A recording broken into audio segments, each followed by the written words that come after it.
Fui sicario, secuestrador y testigo directo de una de las épocas más violentas de Colombia. Me apodaban Popeye, pero no por un personaje animado, sino por la frialdad y disciplina con la que serví a Pablo Escobar. Mi nombre no solo quedó en expedientes judiciales, sino también en la memoria colectiva de un país marcado por el miedo y la violencia.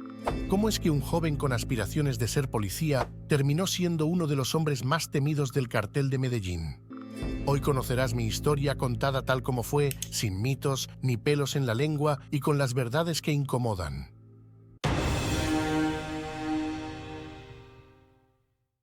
John Jairo Velázquez Vázquez, mejor conocido con el alias de Popeye, nació el 15 de abril de 1962 en Yarumal, un municipio ubicado a 123 kilómetros del casco urbano de la ciudad de Medellín, en el departamento de Antioquia, Colombia.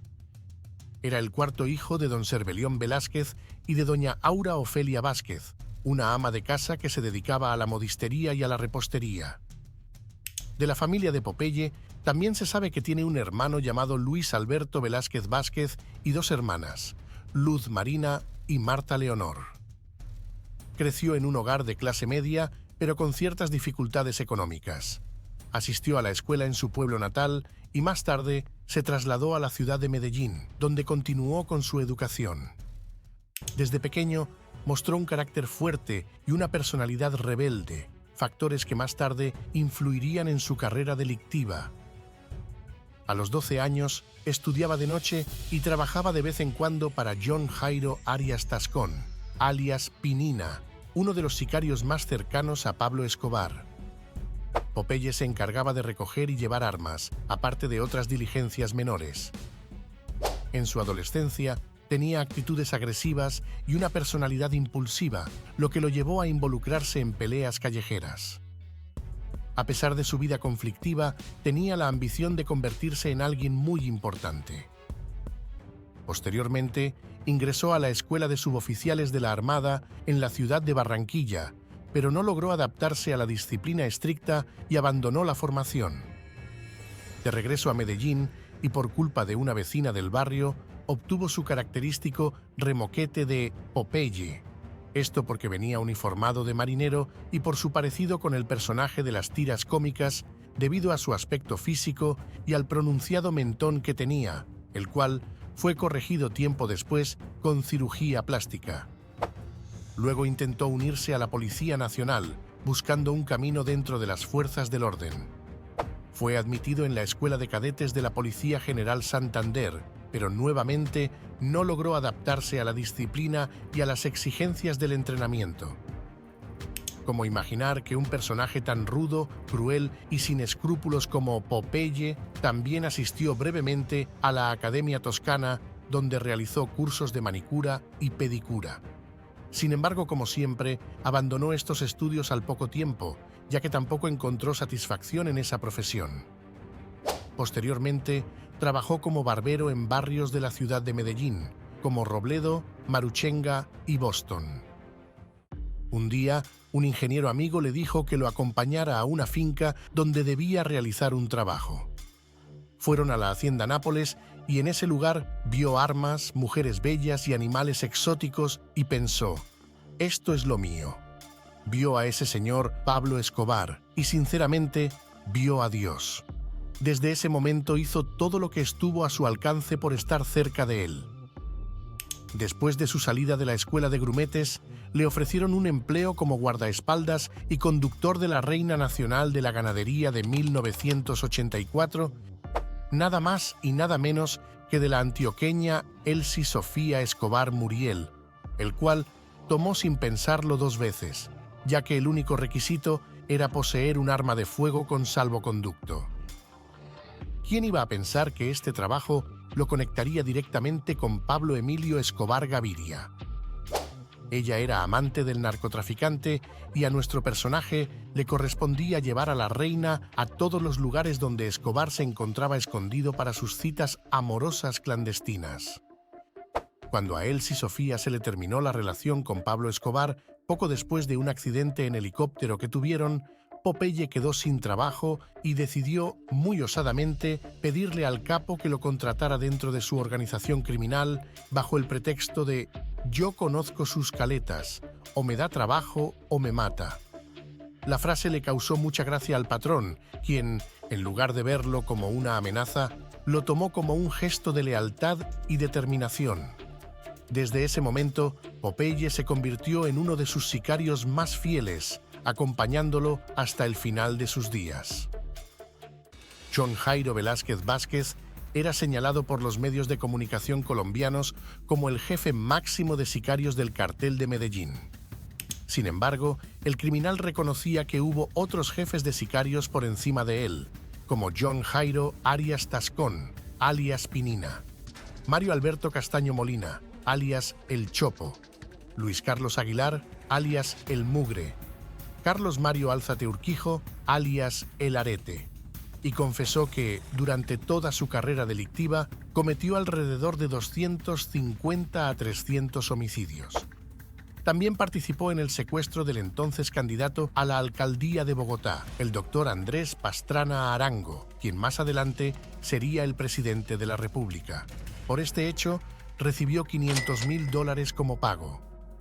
También estuvo involucrado en el secuestro del periodista y jefe de redacción del periódico El Tiempo, Francisco Santos, primo hermano de Juan Manuel Santos, quienes serían después vicepresidente y presidente de la República, respectivamente. Popeye confesó el secuestro y posterior asesinato del procurador Carlos Mauro Hoyos, cobrando $200.000, y la complicidad en el homicidio del gobernador de Antioquia, Antonio Roldán Betancourt. También declaró haber participado, junto a Pinina, en el asesinato del comandante de la policía de Antioquia, coronel Valdemar Franklin Quintero, llevándose a los bolsillos $50.000. Además, Popeye declaró haber suministrado el arma para el magnicidio del candidato presidencial Luis Carlos Galán, orquestado por Alberto Santofimio Botero, uno de los políticos más cercanos al capo del cartel de Medellín. Popeye dijo que Santofimio sostuvo varias reuniones privadas con Escobar para coordinar el asesinato y aseguró recordar cuando el excongresista le dijo a Escobar: «Pablo, mátalo», argumentando que, si Galán ganaba las elecciones, el capo sería el primer extraditado en represalia por el asesinato de Rodrigo Lara Bonilla. Por este caso, Santofimio fue condenado a 24 años de prisión, de los cuales pagó solamente 9, y Popeye a 30 años tras las rejas, siendo este el único delito por el que pagó tiempo de reclusión. Fueron $100.000 los que recibió Popeye por su participación en este atentado. También fue implicado en los procesos del atentado terrorista contra el vuelo 203 de Avianca, llevado a cabo por el director del Departamento de Seguridad, Miguel Alfredo Maza Márquez, el paramilitar de las Autodefensas Unidas de Colombia, Carlos Castaño Gil, el bomberman del cartel, Carlos Mario Álzate Urquijo, alias El Arete, y ordenado por Pablo Escobar. Además, Popeye era responsable de una docena de coches bomba en lugares oficiales dentro de todo el territorio colombiano. «Tengo el alma muerta de tanta sangre, no soy capaz de llorar», así se expresaba el sicario desde su celda de aislamiento. La historia de Wendy Chavarriaga Gil, como la cuenta Popeye, es una de las más trágicas y perturbadoras dentro del mundo del cartel de Medellín. Ella fue una mujer que tuvo una relación sentimental con Pablo Escobar. Wendy, una morena espectacular de 1,85 m de estatura, era una de las amantes de Escobar, aparte de la periodista Virginia Vallejo y de la reina Elsie Sofía Escobar. Pero también sostuvo un noviazgo con Popeye, quien estaba completamente enamorado de ella. Resulta que la relación con el jefe del cartel de Medellín llegó a su fin cuando ella quedó embarazada del patrón. Esta situación no fue de su agrado, por lo que ordenó a 2 de sus hombres y al veterinario de la hacienda que pusieran fin al embarazo, provocándole un aborto. Cierto día, Popeye se encontró a Wendy en una discoteca de la ciudad, se enrumbaron y terminaron en el apartamento de ella. Hecho que el propio Popeye le contó a su patrón. «Ojo, usted no es un hombre para ella», le dijo Escobar. Sin embargo, su destino cambió cuando Pablo la señaló como informante de la policía y traidora al cartel de Medellín. Según el testimonio del propio Popeye, Escobar recibió información de que Wendy estaba filtrando datos a la policía sobre las operaciones del cartel de Medellín. Esto era una falta imperdonable y significaba una sentencia de muerte. Popeye recibió una orden directa de Escobar. Él fue claro: o vos o ella. Y pues no lo dudé ni un solo segundo, yo mismo debía matarla para demostrar de qué lado estaba. Para alguien como Popeye, quien vivía bajo el código de la lealtad absoluta al patrón, negarse no era una opción. A pesar de sus sentimientos, aceptó la orden y planeó el asesinato de Wendy. El crimen ocurrió cuando Popeye llamó a Wendy y la citó en el centro comercial Oviedo. Al llegar al restaurante Palos de Moguer, la chica recibió una llamada telefónica y al levantarse para contestar, dos sicarios del cartel, enviados por el propio John Jairo Velázquez Vázquez, la interceptaron y la asesinaron a tiros. Este hecho marcó profundamente a Popeye. En varias entrevistas reconoció que fue uno de los crímenes que más le dolieron en su vida, pues estaba enamorado de ella, pero su lealtad a Pablo Escobar era más fuerte. El 19 de junio de 1991, Pablo Emilio Escobar Gaviria se entregó voluntariamente a las autoridades colombianas como parte de un acuerdo con el gobierno del presidente César Gaviria. La negociación garantizaba que Escobar y el resto de los miembros del cartel de Medellín no serían extraditados a los Estados Unidos y que cumplirían su condena en una prisión construida exclusivamente para él y su círculo de confianza más cercano, la famosa cárcel de la Catedral, ubicada en Envigado, Antioquia. Entre los hombres que lo acompañaron en su entrega se encontraba John Jairo Velázquez Vázquez, alias Popeye, uno de sus sicarios más leales. La entrega de Escobar fue cuidadosamente planeada. A cambio de su sometimiento a la justicia, el gobierno colombiano accedió a sus exigencias de seguridad y comodidad. La Catedral, más que una prisión, era un refugio de lujo con dormitorios privados, gimnasio, una cancha de fútbol, televisión, teléfonos y hasta un mirador. Escobar y sus secuaces, lejos de estar confinados, continuaron manejando su red de narcotráfico desde adentro y recibiendo visitas de familiares, socios y amigos. Popeye, quien se entregó junto con su jefe, permaneció 13 meses y 2 días en la Catedral como uno de sus principales hombres de confianza. Desde allí operaba bajo las órdenes de Escobar, asegurándole protección y ejecutando órdenes cuando era necesario. Entre las personas cercanas a Escobar dentro de la prisión también estaban su primo y mano derecha, Gustavo Gaviria, y otros sicarios clave como Pinina y Álvaro de Jesús Agudelo, alias Limón. La permanencia de Escobar y su escolta privada en la Catedral se convirtió en un problema para el gobierno colombiano cuando se enteraron de que seguían manejando su estructura criminal sin restricciones. La gota que derramó el vaso fue el asesinato, dentro de la prisión, de 2 de sus mejores aliados, Fernando Galeano y Gerardo Kiko Moncada, a quienes Escobar acusó de traición. La brutalidad de estos crímenes obligó al gobierno a tomar medidas drásticas. El 21 de julio de 1992, el presidente César Gaviria ordenó el traslado de Escobar a una prisión convencional para limitar su poder. Al enterarse de esta decisión, Escobar y sus hombres prepararon su escape. Al día siguiente, en horas de la noche, en medio de un operativo militar para su traslado, Escobar, Popeye y el resto de su escolta aprovecharon el conocimiento del terreno y las fallas en la seguridad para fugarse por la parte trasera del sitio donde supuestamente estaban recluidos.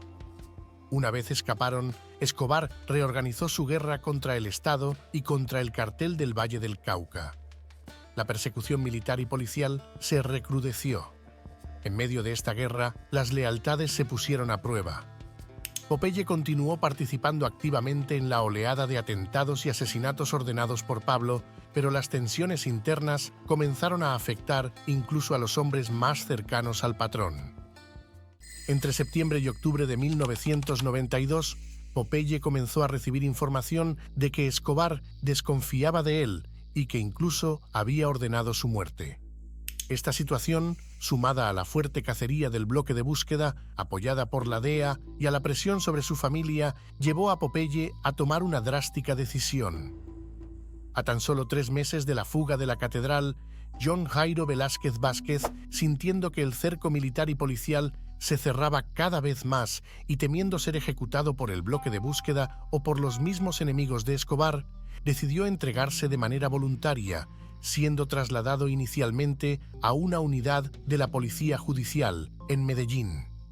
Su entrega no fue producto de una negociación formal, sino de una decisión desesperada. Prefería estar preso que muerto.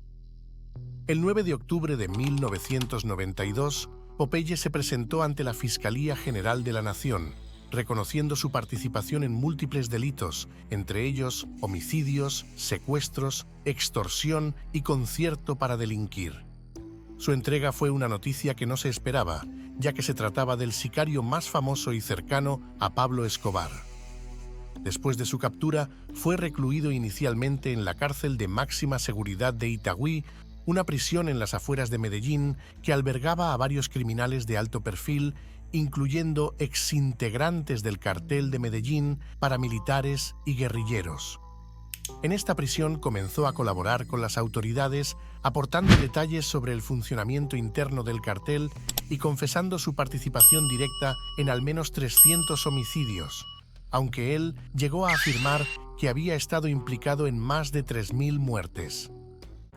El 2 de diciembre de 1993, la muerte de Pablo Escobar en el tejado de una casa en el barrio Los Olivos marcó el final oficial del cartel de Medellín. Sin embargo, para John Jairo Velázquez Vázquez, la guerra no terminó allí. Al interior de la cárcel, la noticia dejó a muchos de sus antiguos compañeros sin protección y a merced de enemigos, tanto internos como externos. John Jairo Velázquez Vázquez era, por seguridad, el único habitante del pabellón de recepciones, el lugar de llegada de los presos de máxima seguridad de la cárcel de Cómbita, en el departamento de Boyacá. La cárcel tenía 8 pabellones y entre sus moradores había 120 extraditables y 2.500 presos considerados de alta peligrosidad, entre ellos guerrilleros y paramilitares. Las paredes de Cómbita son de cemento crudo, los patios están cubiertos con rejas y la temperatura adentro del penal muchas veces se mide en grados bajo cero. El pabellón donde se encontraba recluido el único sicario vivo de Pablo Escobar era un espacio de 30 metros cuadrados con 20 celdas de 2 por 2 metros. Su celda siempre estaba limpia y ordenada, y para evitar las ráfagas de viento y no congelarse, tapaba con cobijas las rejas y con otra la rendija debajo de la puerta. La comida la proporcionaba el penal. Sin embargo, él mismo la preparaba por temor a que lo envenenaran. Popeye afirma haber compartido cárcel con los más respetados narcotraficantes de este país. En las celdas 13 y 14 estuvieron sus enemigos, los hermanos Miguel y Gilberto Rodríguez Orejuela. En la celda número 15 estuvo nada más y nada menos que Víctor Patiño Fómeque. En la 6, los jefes de las FARC, Simón Trinidad y Rodrigo Granda. En la 18, Diego Fernando Murillo, Don Berna, quien fue su peor enemigo. También estuvo Diego León Montoya Sánchez, Don Diego, un narcotraficante líder del cartel del Norte del Valle, que según Popeye era un excelente ser humano. En la celda 19, Carlos Mario Jiménez, Macaco, y en la 20, Hernando Gómez Bustamante, alias Rasguño.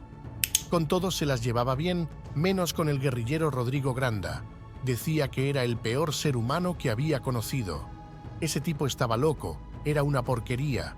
El muy desgraciado se creía el jefe de Cómbita. John Jairo Velázquez Vázquez recibió, el viernes 22 de agosto de 2014, la boleta que lo dejaría en libertad condicional tras pagar 24 años de prisión. La decisión fue tomada por el juez primero de ejecución de Tunja, quien ordenó la medida luego de considerar que él había cumplido con las 3/5 partes de la pena establecida y de que se le hubiera redimido el tiempo que trabajó en el centro carcelario en Cómbita, Boyacá. Sin embargo, el exjefe de sicarios de Pablo Escobar por poco y no recupera su libertad. esto por tener un proceso pendiente por homicidio agravado. Aunque la boleta de libertad ya había sido enviada a la cárcel de Cómbita, no se podía hacer efectiva la medida hasta tanto las autoridades no verificaran los procesos pendientes que tenía con la justicia. Ante la noticia de la posible libertad de Popeye, Andrés Villamizar, director de la Unidad de Protección y una de las víctimas del acusado, señaló en su cuenta de Twitter: «Mi familia y yo somos víctimas directas de alias Popeye, pero si alguien en Colombia ha pagado es él». Popeye salió de la cárcel de Cómbita después de permanecer allí durante 12 años, el martes 26 de agosto de 2014, luego de pagar 9 millones de pesos y de firmar un compromiso de buen comportamiento durante 52 meses y 22 días. Tras su liberación, no buscó refugio ni anonimato como hicieron muchos otros sobrevivientes del cartel de Medellín. Por el contrario, decidió convertirse en una figura pública, aprovechando su historia para construir una carrera audiovisual que sorprendió a la opinión pública. Popeye publicó su libro Sobreviviendo a Pablo Escobar, donde relató detalles de su vida al lado del patrón y su rol como sicario. El libro fue éxito de ventas en Colombia y otros países de habla hispana, pero lo que realmente lo catapultó fue su incursión en las redes sociales, especialmente en YouTube, donde creó un canal titulado Popeye Arrepentido con casi 1 millón de suscriptores. Allí publicaba videos narrando historias del cartel de Medellín, comentaba sobre la situación actual de Colombia y abordaba temas de narcotráfico y crimen. Esta estrategia le trajo notoriedad internacional, entrevistas en medios como Univisión, Telemundo, CNN, Caracol y RCN, e incluso fue invitado a debates sobre seguridad, crimen y política. Sin embargo, la mayoría de la sociedad colombiana y sobre todo las familias de sus víctimas repudiaron su actitud, pues lejos de mostrar un arrepentimiento genuino, Popeye solía hacer comentarios controversiales y hasta parecía glorificar su pasado delictivo. Mucho antes de que el nombre de Popeye resonara en titulares y documentales, existía un capítulo desconocido de su vida, su faceta como padre. Poco se sabe de Mateo, el hijo de Popeye. Nació en medio del caos de los años 90, cuando su padre ya era conocido como uno de los sicarios más peligrosos al servicio de Pablo Escobar. Su madre, Ángela María Morales, contrajo matrimonio con Popeye en plena prisión y poco después trajo al mundo a Mateo, un niño que, sin saberlo, heredaría un apellido bastante cargado. En distintas entrevistas, Popeye confesó que, a pesar de su vida violenta, hubo 2 momentos que marcaron su corazón: el nacimiento de su hijo y su boda con Ángela María en los años 90, estando en prisión. Sin embargo, la vida criminal que llevaba le impidió disfrutar plenamente de ambos. Tras su detención y las amenazas que lo rodeaban, Ángela y Mateo fueron acogidos por un programa de protección que los llevó fuera del país. Según las propias palabras de Popeye, su hijo creció en los Estados Unidos, obtuvo la ciudadanía y vive alejado de la opinión pública. Años después, al recuperar su libertad en agosto de 2014, Popeye habló sin rodeos ante las cámaras. «Me arrepiento del asesinato de Luis Carlos Galán y de no haber podido estar con mi hijo». En una entrevista con la periodista Adela Micha, volvió a mencionar a Mateo, asegurando que, aunque la distancia lo alejaba de él, se sentía aliviado de saberlo seguro en otro país. En el año 2015, Popeye publicó su libro Sobreviviendo a Pablo Escobar, donde relató en primera persona su historia como uno de los sicarios más temidos del cartel de Medellín. El libro, lejos de ser una simple confesión, se convirtió en la base de la serie homónima producida por Caracol Televisión y distribuida por Netflix. Sobreviviendo a Pablo Escobar, alias JJ, es una serie que se estrenó el 9 de febrero de 2017 y fue grabada por completo en locaciones de Bogotá y Medellín. La dirección estuvo a cargo de Luis Alberto Restrepo, Peto, Jorge Sandoval y Juan Carlos Vázquez, y fue protagonizada por el actor Juan Pablo Urrego y la actriz Nicole Santamaría en el papel de Esmeraldas. La serie cuenta la historia de su vida desde el momento en que decide entregarse a la justicia para evitar el asesinato de la mujer de la que estaba profundamente enamorado. Con la muerte de Escobar, su vida en prisión cambia y se ve obligado a unirse estratégicamente con sus enemigos del pasado para salvar su vida, haciendo honor a su máxima: manso como paloma, astuto como serpiente. En noviembre de 2017, Velázquez Vázquez subió un video a YouTube de más de 3 minutos, el cual ya no se encuentra en la plataforma, en donde entregó todo su apoyo a Sebastián Piñera para la segunda vuelta presidencial en Chile. Popeye comentaba que si Alejandro Guillier llegase a ganar, a nuestro país entraría de lleno el comunismo y el narcotráfico. Aseguró que, ante un eventual triunfo del candidato de la nueva mayoría, Chile irá al abismo. Si Chile cae en manos del comunismo, Chile está muerta, manifestó. Es muy delicado que un comunista como Alejandro Guillier, que se vende como socialista, ya esté en la segunda vuelta en un gran país como Chile. Esto contaminaría mucho más a Venezuela y a Colombia, expresó. Por último, Velázquez apuntó que el narcotráfico está moviendo hoy las elecciones de Chile al lado de Guillier. Su retorno a la vida pública también lo conectó con viejos conocidos. Popeye fue visto en reuniones con exintegrantes de estructuras narcoparamilitares, incluido alias Don Mario, lo que llamó la atención de la Fiscalía. Además, sus redes sociales, lejos de suavizar su discurso, lo hacían ver como un personaje que mezclaba el espectáculo con la apología del crimen. Cabe señalar que el ex-sicario de Pablo Escobar mantenía una relación cercana con varios de los actuales capos del narcotráfico en Medellín, prueba de ello su presencia en el cumpleaños número 50 del jefe de La Oficina, Juan Carlos Mesa Vallejo, alias Tom, quien fue capturado en la madrugada del sábado 9 de diciembre de 2017 en una finca del municipio de El Peñol, ubicado a 79 kilómetros de Medellín. Para la Fiscalía General de la Nación, la actuación de Velázquez Vázquez era un hecho de altísima gravedad, porque habría incumplido los compromisos adquiridos en el momento de firmar el acta de libertad condicional, al acompañar y compartir con un señalado narcotraficante por quien la justicia de Estados Unidos ofrecía una recompensa de hasta $2 millones y contra quien pesaba una orden de captura. Popeye se encontraba en periodo de prueba de buen comportamiento, por lo que su conducta sería examinada por las autoridades para determinar si había un nuevo nexo con las bandas criminales. La cercanía entre Popeye y Tom comenzó a sonar cuando, en marzo de 2015, se hizo público un video de una cámara de seguridad en un ascensor luego de una supuesta reunión con Tom, el cabecilla de Los Chatas. John Jairo Velázquez Vázquez fue capturado nuevamente por funcionarios de la Dijín y la Cipol el viernes 25 de mayo de 2018, en horas de la mañana, por el delito de extorsión. El hecho tendría que ver con cobros extorsivos a 2 narcotraficantes en los que estaría involucrado el exjefe de sicarios del cartel de Medellín. La captura se realizó mientras Popeye se encontraba en las afueras de las oficinas de la Dirección Seccional de Fiscalías contra el Crimen Organizado, en el piso 7º del edificio José Félix de Restrepo, en el centro de Medellín, verificando con su abogado si había algún proceso en su contra. Tras su segunda captura, Popeye fue recluido inicialmente en la cárcel de máxima seguridad de Valledupar, conocida como La Tramacúa, una de las prisiones más temidas de Colombia. Su salud comenzó a deteriorarse notablemente. Popeye, quien siempre fue una persona de complexión robusta y presencia imponente, empezó a perder peso y a mostrar signos visibles de enfermedad.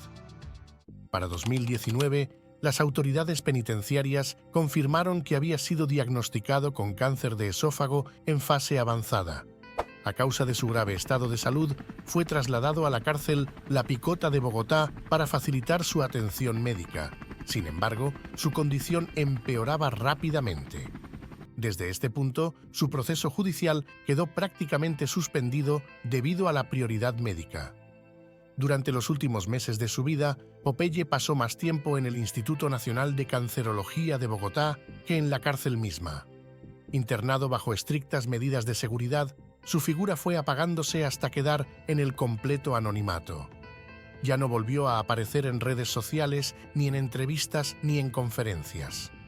Su imagen pública, que había intentado capitalizar con libros, y en su canal de YouTube, desapareció definitivamente. Finalmente, el 6 de febrero de 2020, John Jairo Velázquez Vázquez falleció a los 57 años a causa de la enfermedad que lo consumió lentamente. Su sepelio fue discreto y sus restos reposan hoy en día en el cementerio Campos de Paz de la ciudad de Medellín. Su muerte no fue conmemorada por sus antiguos allegados, ni por los sobrevivientes del cartel de Medellín. Tampoco generó muestras significativas de pesar en la opinión pública. Por el contrario, muchas de las víctimas de sus crímenes vieron su fallecimiento como el cierre de un capítulo doloroso. Popeye dejó tras de sí un legado sumamente polémico. Por un lado, su historia sirvió como fuente para libros, documentales y análisis sobre la violencia de los años 80 y 90 en Colombia. Por otro lado, su intento de convertirse en celebridad del crimen fue duramente criticado por la sociedad y por las familias que aún lloran a las víctimas del cartel de Medellín. Así acabó uno de los sicarios más temidos y conocidos de la historia criminal de Colombia. Su vida, que parecía indestructible, terminó como terminan todas, con un silencio inevitable. Gracias por acompañarnos. No olvides suscribirte y activar la campanita. Si te gustó esta historia, no te pierdas el próximo video que te hemos dejado en pantalla. Haz clic y sigue explorando todo lo que tenemos para ti.